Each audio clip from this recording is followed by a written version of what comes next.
Bonjour à tous et bienvenue dans cette nouvelle vidéo. Aujourd'hui, je vais vous parler d'un sujet très important, l'étalonnage des thermomètres. Savoir comment étalonner vos thermomètres est essentiel pour garantir des mesures précises et fiables. Dans cette vidéo, je vais vous expliquer pourquoi l'étalonnage est important, les différentes méthodes existantes et vous montrer comment utiliser certains équipements pour étalonner vos thermomètres. Alors pourquoi étalonner votre thermomètre? L'étalonnage est une étape obligatoire pour garantir la précision de votre thermomètre. Il est essentiel pour maintenir la sécurité, l'efficacité et la conformité dans diverses industries. Des mesures de température précises assurent la qualité dans la fabrication, la sécurité des patients dans le domaine médical et la conformité légale et réglementaire dans les secteurs soumis à certains standards de qualité. Les thermomètres, comme tous les instruments de mesure, peuvent perdre de leur précision avec le temps et l'usage.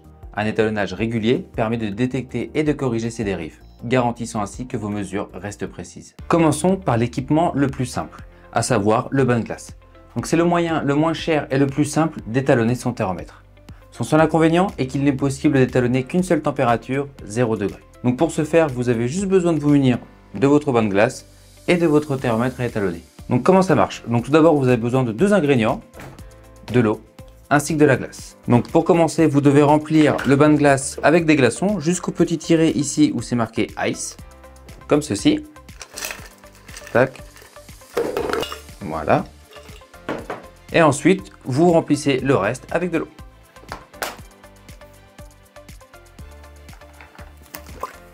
Il faut savoir en moyenne qu'il faut attendre à peu près 2-3 minutes le temps que l'eau atteigne bien la température de 0 degré. Ce que vous pouvez faire malgré ça, c'est utiliser votre thermomètre pour mélanger l'eau avec les glaçons comme ceci. Cela permettra au mélange d'atteindre plus facilement la température de 0 degré.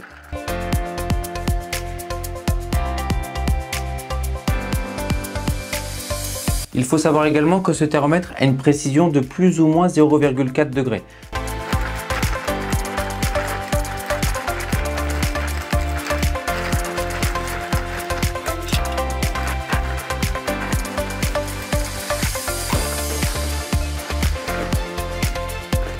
Et comme vous pouvez voir à l'écran, donc le thermomètre affiche bien une température de 0,1 degré, 0 degré. Vous voyez, il alterne entre les deux températures. Cela nous confirme que notre thermomètre à étalonner est bien calibré en utilisant le test du bain de glace. Passons maintenant à l'équipement suivant. Il s'agit de ces petits bouchons de test. Ces bouchons test simulent une température spécifique. Donc comme vous pouvez le voir à l'écran, celui-ci simule une température équivalente à moins 18 degrés. Donc une fois connecté, il compare les valeurs de votre thermomètre avec leur température réglée. Donc ces bouchons test sont compatibles donc avec des thermomètres à thermistance, donc comme vous pouvez voir comme celui-ci. Mais ils sont également compatibles pour les thermomètres PT100, comme celui-ci. Donc comment ça marche? C'est tout simple, vous prenez votre bouchon test et vous le connectez à votre thermomètre. Donc une fois que vous avez connecté votre bouchon test à votre thermomètre, vérifiez les lectures du thermomètre et comparez-les aux valeurs de référence du bouchon test. Ajustez le thermomètre si les lectures diffèrent des valeurs de référence. Avant de commencer notre dernier test avec le bain d'étalonnage, je vais vous expliquer pourquoi nous allons utiliser deux thermomètres. Tout d'abord, nous allons utiliser un thermomètre de référence. C'est un thermomètre avec une précision qui est connue grâce à un certificat d'étalonnage ISO 17025. Ce certificat est fourni par un laboratoire accrédité 17025. Ces certificats sont couramment appelés également COFRAC, UCAS ou DAX. Il vous permet donc de confirmer la véritable température de la source utilisée pour le test. Il est important de noter que ces thermomètres ont des temps de réponse lents et des capteurs délicats. Ils ne conviennent donc que pour une utilisation lors de tests d'étalonnage. Ensuite, il vous faut également un thermomètre à étalonner. Donc celui-ci peut être à sonde fixe ou à sonde déportée. Donc j'ai choisi pour le coup un thermomètre avec une sonde déportée comme vous pouvez le voir, pour que ce soit plus simple pour vous montrer les résultats. Et pour finir, voici notre bain d'étalonnage. Donc cet outil permet d'obtenir un environnement isotherme stabilisé à une température choisie pour comparer deux thermomètres. Vous pourrez ainsi choisir la température qui se rapproche le plus de vos mesures habituelles. Donc comment celui-ci fonctionne? Donc comme vous pouvez le voir, moi je l'ai déjà mis en marche en amont afin qu'il puisse atteindre la température pour pouvoir le présenter, car celui-ci met environ 30 minutes pour atteindre la température que vous souhaitez.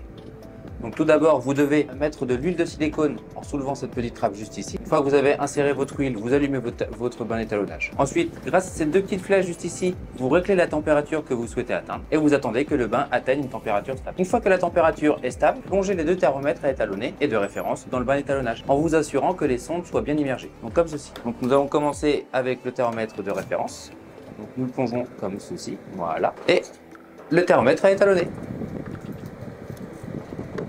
Une fois que vous avez immergé les deux sondes, attendez que la lecture du thermomètre se stabilise.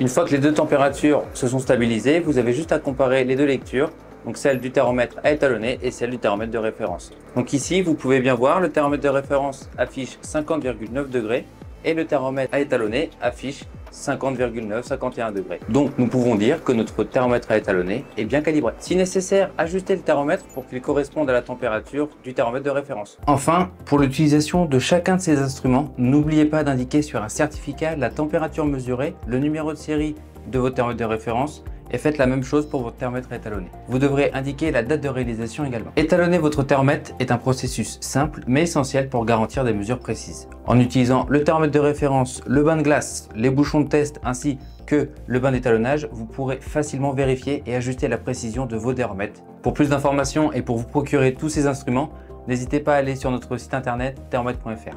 Notre équipe est également disponible pour répondre à toutes vos questions et vous fournir l'assistance nécessaire. Merci d'avoir regardé et à bientôt.